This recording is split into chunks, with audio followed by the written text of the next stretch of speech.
All right, so have you ever heard a story and it's just like, man, how is that even Oh, possible? yeah, totally. Like, you hear about these people doing these incredible things, and you're just like, what is going on? Man, you think about like what they must have gone through to get there, right?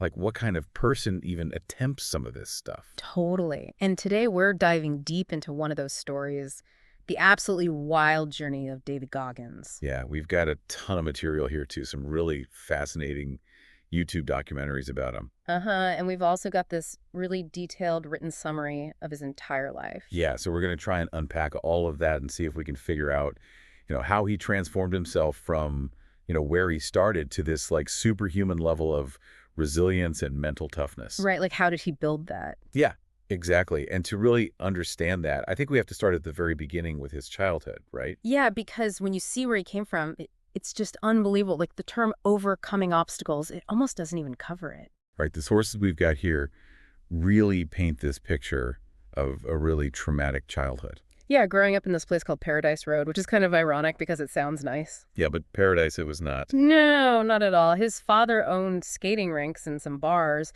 but he was also involved in some pretty terrible stuff. Yeah, like running prostitutes, even arson for insurance money. Yeah, and Goggins was working at the skating rink from a super young age.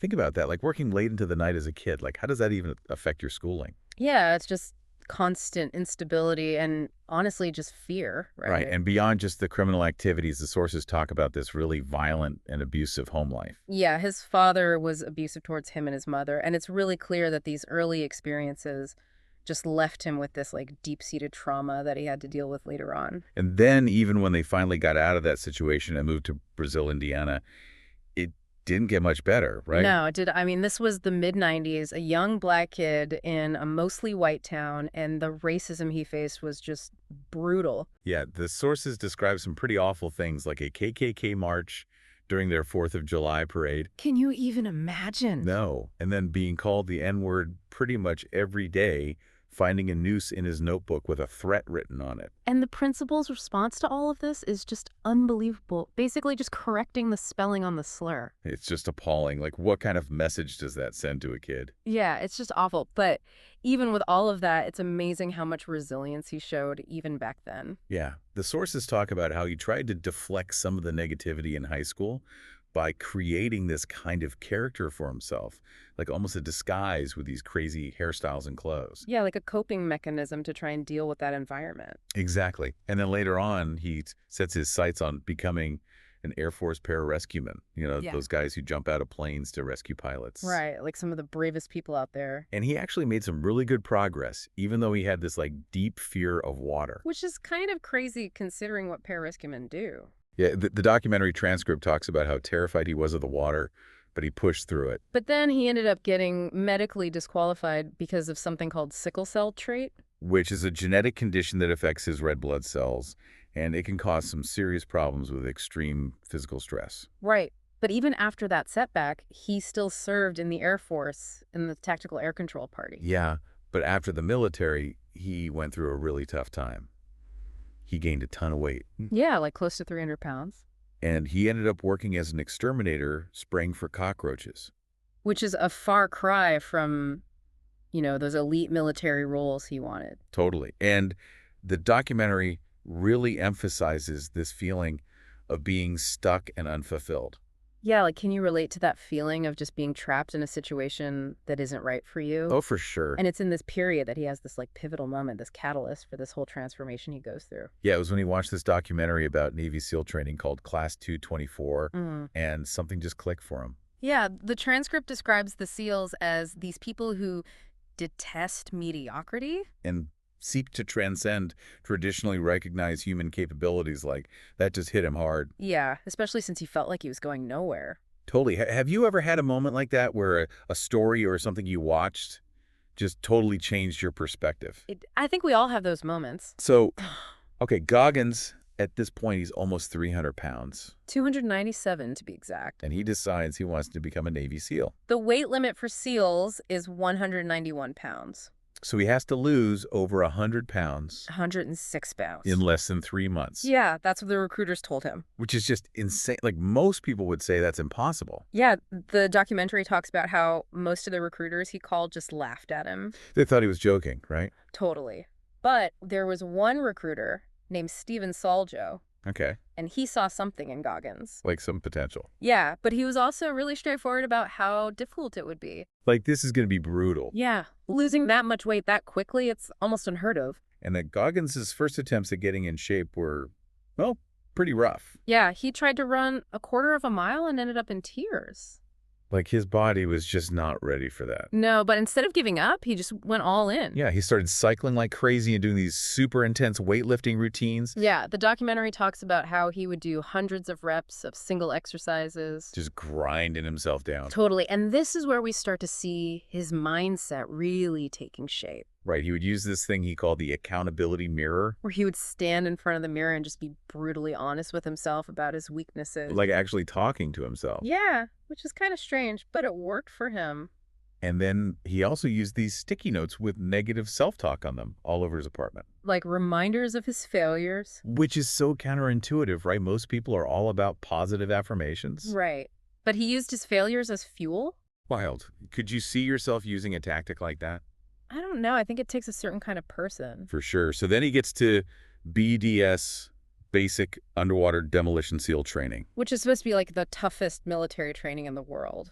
And he goes through Hell Week not once, not twice, but 3 times. Hell Week is this 5.5-day ordeal with almost no sleep. And they're just constantly pushing you to your absolute limit. His first 2 attempts were cut short because of injuries. Yeah. First he had stress fractures and double pneumonia. Then he broke his knee. Like, most people would just be done at that point. Yeah, but he kept coming back, starting over each time. That's insane. What would it even take for you to push through one major setback, let alone 2? I honestly don't know. And then on his 3rd Hell Week, one of the trainees actually died. Yeah, from pulmonary edema. And they canceled Walk Week, which is usually a time for recovery after Hell Week. So the guys who were already injured, like Goggins, they just had to keep going. Can you imagine the pain he was in? The transcript says he would duct tape his feet to try and numb the pain from the stress fractures. He wanted to just shut off the pain so he could keep training. And he said his mindset during all of this was to become the boss of SEAL training. Like, he wanted to be in control of the suffering. Which is just mind-blowing. Totally. So somehow, against all odds, he graduates from BDS. Which is a huge accomplishment in itself. Especially considering where he started, Mm. but his journey didn't end there. No, he wanted to raise money for the families of fallen special operations soldiers. Yeah, that was really important to him. Oh. He was inspired by some fellow SEALs who died in a helicopter crash. And he wanted to honor their sacrifice. So he decided to start running ultramarathons. Even though he had 0 experience. Yeah, he just jumped right into the Badwater 135. Which is this insane race across Death Valley in like 120-degree heat. He's always got to pick the hardest thing, right? Yeah, the documentary actually says that he misunderstood what the race was. He thought it was a multi-day event with camping in between. Can you imagine showing up to that race thinking that? That's hilarious, but also kind of terrifying. Yeah, so then he does his first 100-mile race at San Diego one day.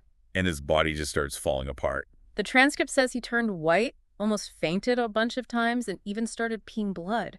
Like, those are all signs that you should probably stop. Yeah, but he kept going. He has this crazy mental strategy, though. Yeah, he talks about these cookie jars, which are these vivid memories of him overcoming challenges in the past. So when he's in pain, he reaches into these mental cookie jars and pulls out strength. And he's also really good at compartmentalizing the pain, like just shutting off parts of his mind. The documentary talks about this turning point at mile 81, where he just decides he's finishing no matter what. And he runs the last 19 miles without stopping. And finishes in under 19 hours. Even though his body is completely wrecked. They were worried about him going into kidney failure. It's insane. What kind of mental strategies do you use when things get tough? I definitely don't have anything like cookie jars. And then after all of that, he decides he wants to break the world record for pull-ups. As if ultra marathons weren't enough. He actually failed a couple of times because he injured his forearms. But he kept coming back. He was inspired by Rocky Balboa. Always getting back up. And eventually he did it 4,030 pull-ups in 17 hours. That's unbelievable. And it all comes back to his core philosophy, this thing he calls the 40% rule. Yeah, he believes that most people quit when they've only used about 40% of their potential. Think about that. Like, Yeah. we're all giving up way too early. Yeah, where are you stopping prematurely? Right. And to access that remaining 60%, he says you have to develop a calloused mind. Which means seeking out discomfort and learning to embrace suffering. He would intentionally do things that he hated just to train his mind. Like a very deliberate and kind of masochistic approach to self-improvement. Yeah. But it clearly worked for him, and his whole journey is about facing his fears and pushing through that voice in his head that tells him to stop. That voice that says you can't do it. He talks about going to war with yourself to find peace. It's not about winning external battles. It's about that internal struggle. And he has this really interesting perspective on motivation. Yeah, he says that motivation is just a spark. And you have to fuel that spark with drive and obsession until it becomes an inferno. It can't just be like, oh, I kind of want to do It this. has to be like, I'm completely consumed by this. Does that resonate with you at all? Oh, yeah, for sure. The documentary shows how he was able to visualize his goals with incredible clarity. Like he could actually feel what it would be like to achieve them. And he used that feeling to get through the pain. Like he can see himself graduating BEDS even when he was still 300 pounds. It's like he's using the future to fight the present. And he has this great line about BDS being designed to find the people who detest mediocrity. The people who can adapt and overcome anything. And he says that so many people die with all this potential still inside them. He says you have to be constantly grinding yourself down and building yourself back up. It's a pretty intense message. But it's coming from a guy who's actually lived it. So as we wrap up this deep dive into the world of David Goggins, Huh. I think the takeaway here is pretty clear. Yeah, his story is an incredible example of what's possible when you commit to transforming yourself. It's not about talent or privilege. It's about pushing past your limits. And breaking down those barriers that you think are holding you back. And it all starts with asking yourself, where am I stopping at 40%? What calloused mind strategies can I start using? What can I do to push past my comfort zone? Because if David Goggins, with everything he went through, can achieve what he did, Imagine what's possible for you. what's that first step you can take today to unlock your potential? That's something to really think about. For sure. All right, well, Think That About covers it. Yeah, I think we're good here. Thanks for listening, everybody. Yeah, thanks for tuning in. Catch you next time. See ya.